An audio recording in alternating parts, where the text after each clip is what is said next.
I use she, her pronouns. And just before my reflection, I also want to take a minute to acknowledge the traditional owners of the lands that we are meeting on today, the Dingy people, and paying respect to elders and current elders and those across time. I also want to acknowledge that sovereignty was never ceded.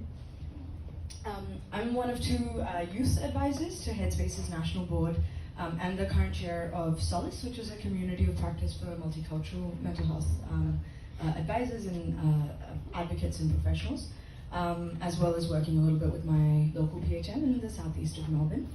I also want to say hi to Carrie, who's a friend. Oh, yes. Hey, all the way down there. Hello. Yes, who is a friend and a mentor from my days with the National Mental Health Commission as well.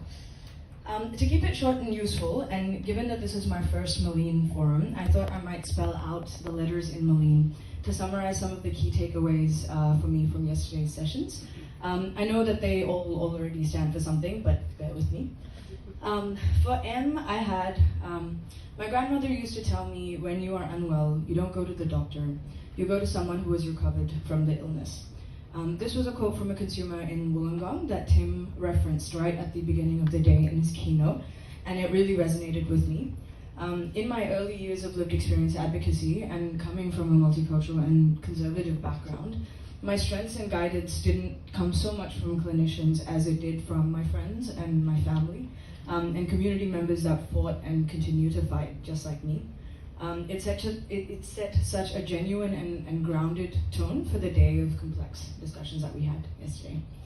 For H, I had huge, because of learning about the huge implications that resources and documents like the addition to the peer workforce guidelines will hopefully have in upholding the tireless work of all of you. For L, I had love and respect, which I really thought came across in all of the conversations that I got to be a part of. Forums like this always remind me how much strength it takes to show up kindly, and sometimes I feel like the only reason why I can find the strength to do that is because of how much our communities give that in return.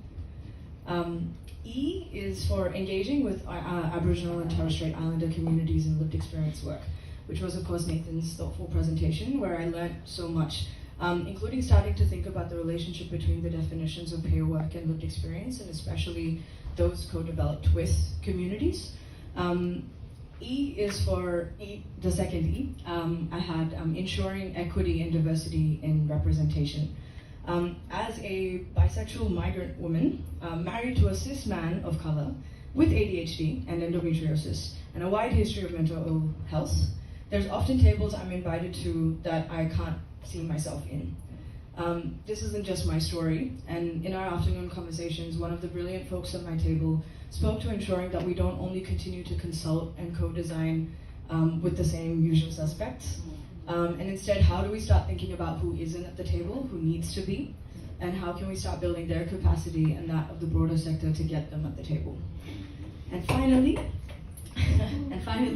N is for anyone who questions the invaluable wisdom and collective strength of the lived and living experience community just needs to step into this room and take a minute. Because anyone who doubts how much you all drive and inspire this work just needs to listen to even one of the conversations to immediately know that in our ability to use our pain, resilience, and stories in the pure service of others is our ecosystem's greatest strength.